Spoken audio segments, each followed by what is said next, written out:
guys, Nick here helping you to master your technology, and welcome to my iPhone 16 Pro Max versus S25 Ultra versus Pixel 9 Pro XL months later review. Now I do want to talk about, or comparison, I do want to talk about, first of all, the price.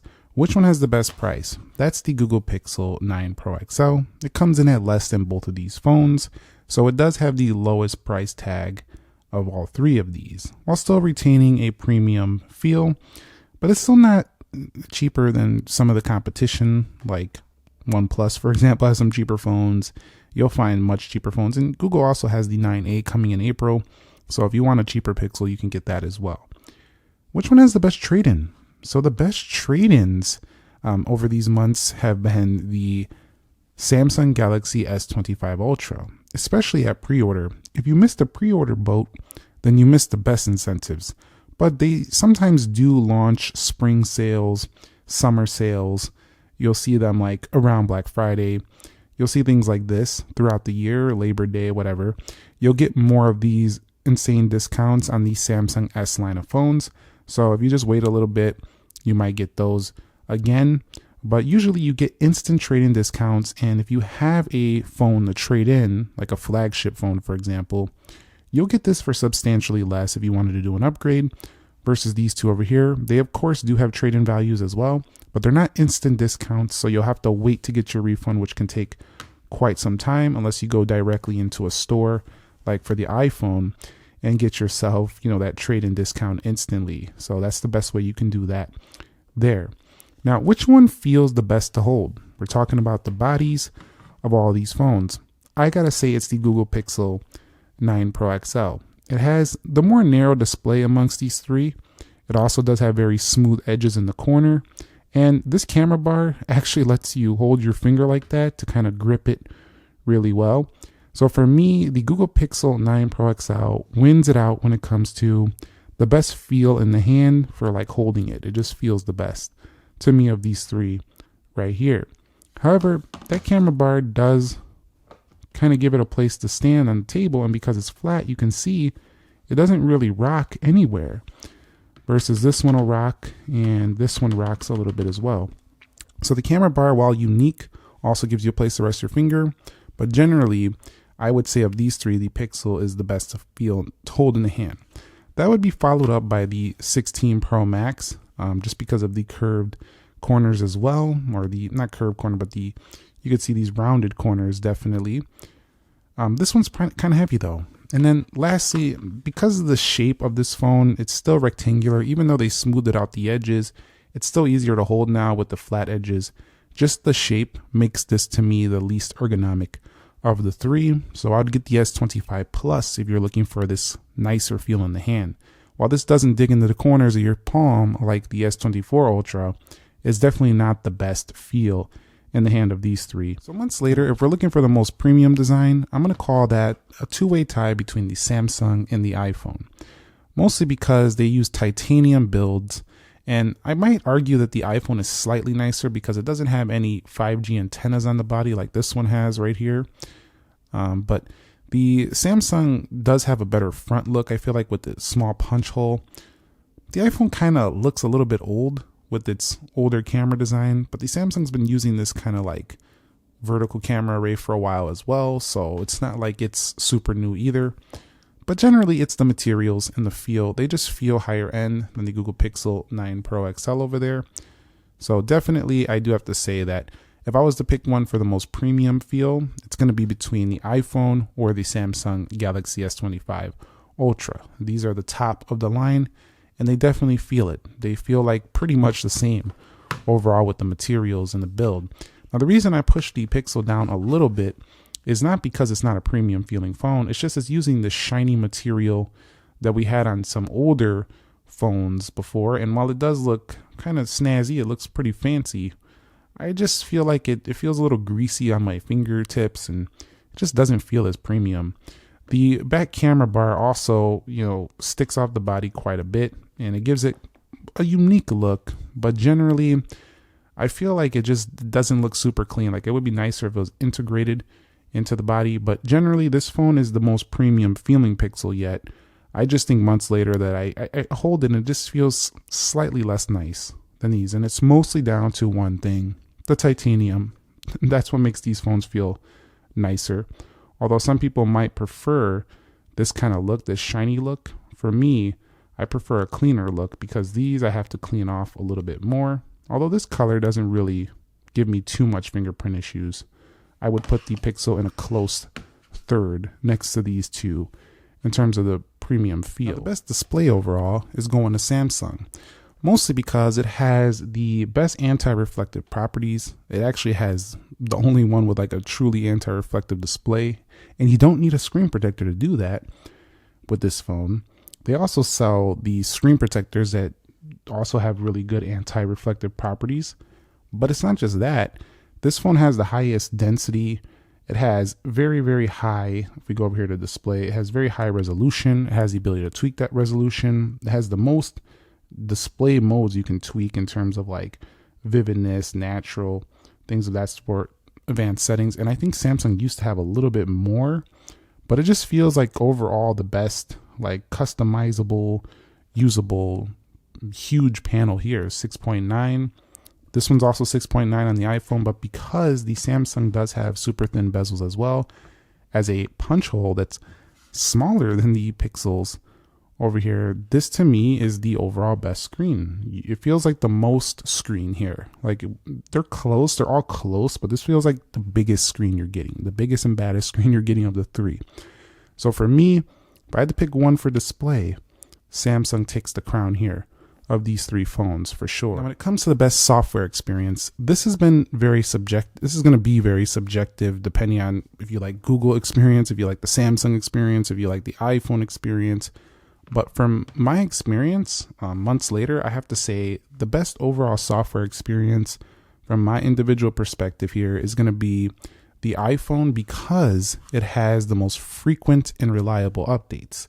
I prefer updates for security reasons. And also, I do prefer the way iOS is just a little bit easier to use, especially now. I'm very busy doing a lot of things in my personal life, and I don't really got time to be messing around with features. I'm not as young as I used to be when I first started this channel, so I got more responsibilities these days. And I just like the easier to use experience where I don't got to dig around. It's just apps are there, it just works. So for me, the polish and the software here is probably the best experience on the iPhone, mostly because of those updates. I'd say in a close second is Samsung because Samsung does have a lot of features and great knock security. In addition to that, you also do have, a lot of additional features from Galaxy, like the Galaxy Store, Good Lock. This is the most fun phone to use of the three for sure. And it does have great performance and animations now. Really good ecosystem and pretty good polish compared to years past Samsung. Now, Pixel 9 Pro XL, in terms of the software experience, has been very simple to use as well. Very similar to like the iPhone. So I do like its simplistic experience, but I do think that the updates take a little longer to download and they don't come out as quick or as in sync as the iPhones do. Like I'll see an article about a Pixel update and then I don't get it for like a week after I see that sometimes. So while it does come in pretty quick, it's not just them. It's most Android phones. They don't have as great. Their updates are just more fragmented. They don't come out as quickly and simply as the iPhone over there. But other than that, the overall experience is easy. It's just you have a grid of icons on the front. You can put them wherever you want on the screen, and you have an app drawer where you can just kind of swipe vertically. Other than that, I love the Google app experience. So if you're using Google apps, this is my recommendation hands down. It's got the best Gemini integration, the best Google AI stuff integration, and just the most best looking Google experience. I love it if you're using Google apps. So when I want to use mostly my Google suite, I'm going over there to my Pixel. It's the best experience hands down for that. Best performance of these 3 months later, it's the Samsung Galaxy. And while I've yet to do my triple speed test comparison, I already know that the Samsung is going to win this out. It has the best benchmarks. It is the newest phone here. It has the 8 Elite chip. It has 12 gigs of RAM, which I wish I would have seen 16 on this considering its price tag. But they've improved animations. They've improved performance. Overall, this phone just flies through everything. And while some might argue that the iPhone can still look smoother, the Pixel can look smoother in certain regards, The Samsung is the powerhouse here. It really is. It's the only one with a pen as well. And while they did take away the BLE features, which annoys some users, these phones don't even have a pen. So it's still more feature packed and faster than those two on the right and left. So I would say if you just want pure raw performance, like the best performance here, this is the one.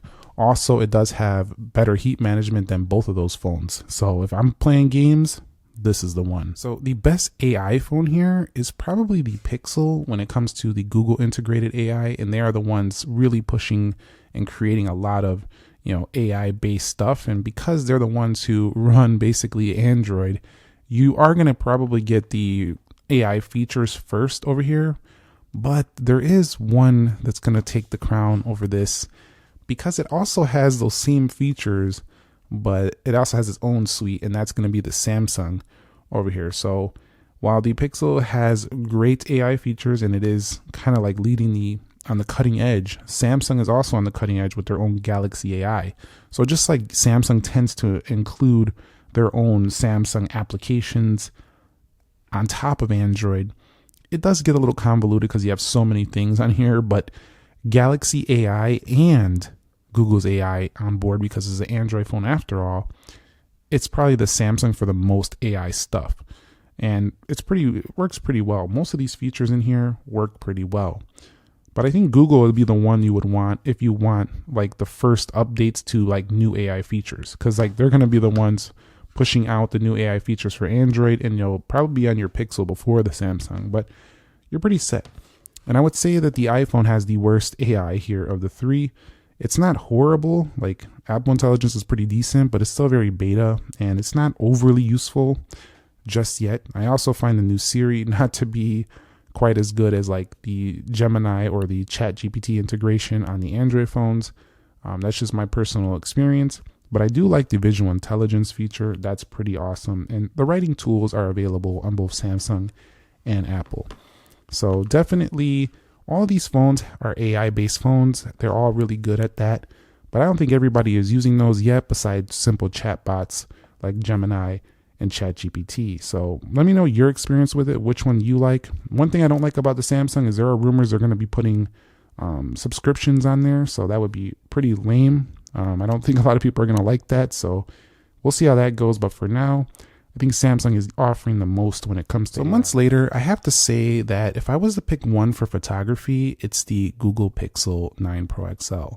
This phone is the absolute easiest to just take a photo and expect the best results. Like this thing just processes it perfectly.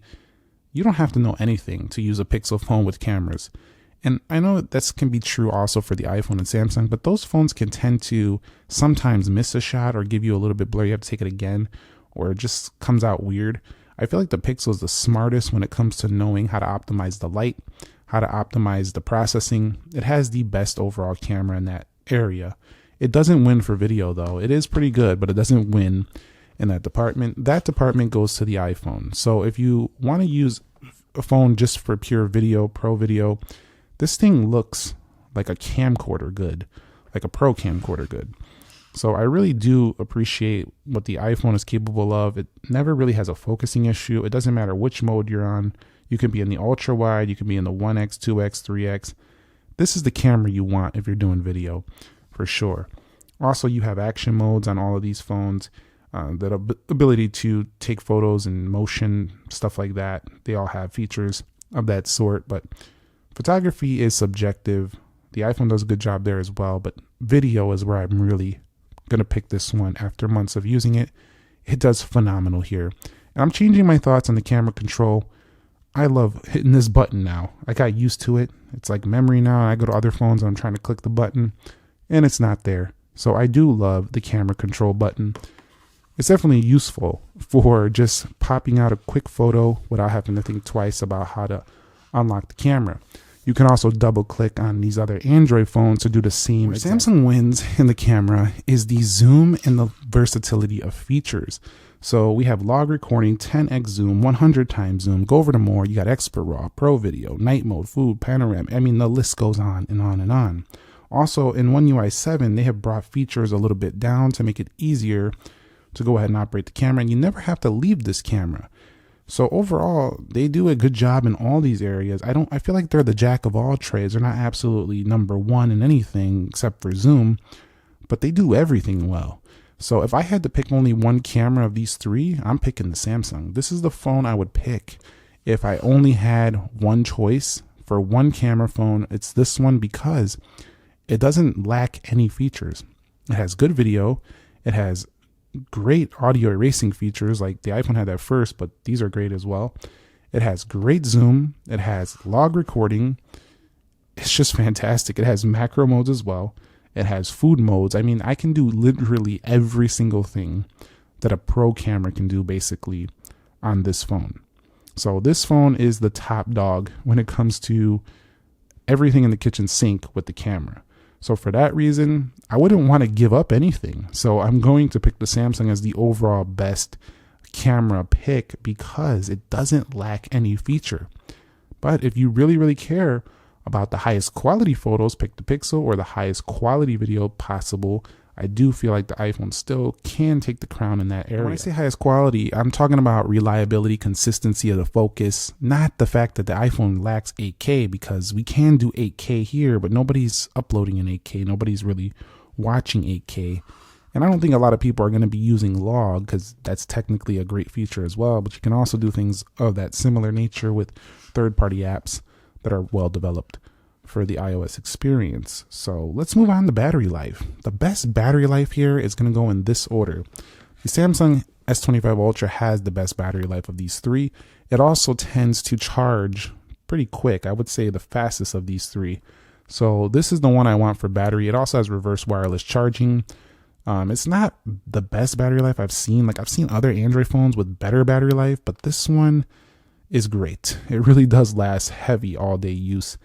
But one thing I don't like about it is that from 100 to 90, it still drains from 100 to 90 very fast. I don't know why it does this, but it does. After it gets under 90, it just sips it like a highly efficient vehicle, but a phone. Let's move on to the next one. So the next one is going to be the iPhone. The iPhone is really actually quite neck and neck. It's almost identical with the Samsung. But I do find, because I did put it in second because it does have a technically smaller battery, which I think over time it will tend to have worse battery as that battery loses percentages. Also, it charges very slow by comparison.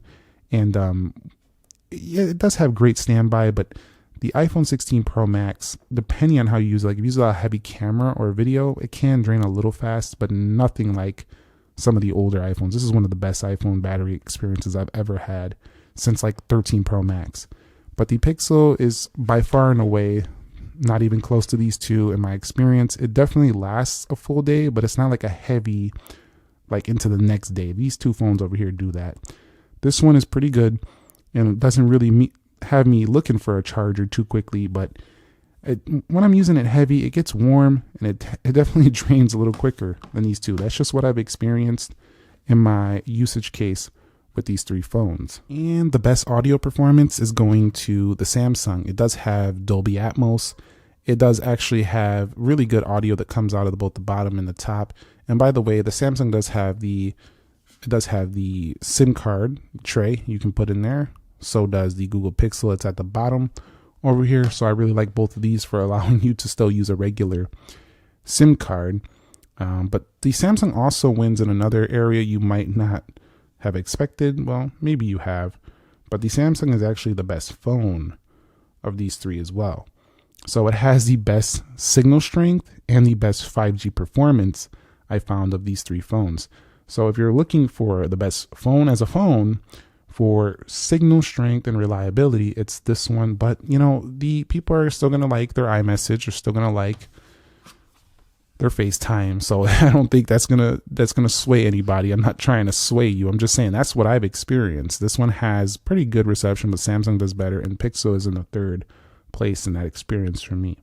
So after all of this, after all these months, well, only a couple months with the Samsung, but these phones are all superb. And I feel like Samsung is only winning because it's like the most latest phone, but I feel like they're going to get overtaken this year because they didn't really do too much to overly improve the S24 Ultra. So I think Apple is probably going to take the win later this year. So you'll want to be tuned in for that. But for now, I think the best value phone here is the Samsung Galaxy S25 Ultra, because usually most people are going to get this with a great incentive or discount.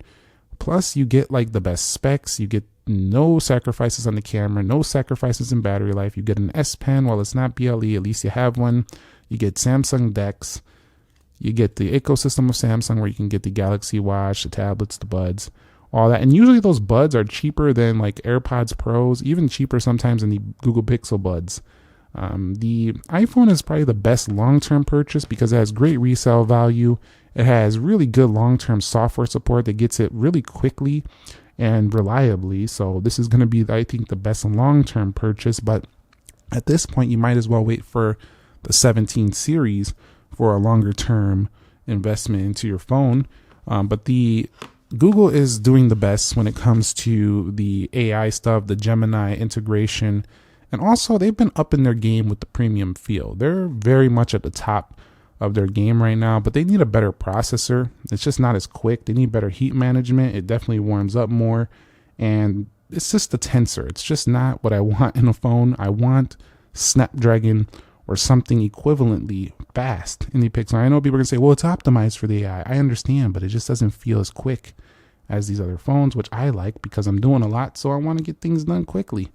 And this phone, while it does a great job at that, it just doesn't feel as snappy or reliably quick as the S25 Ultra or the iPhone 16 Pro Max.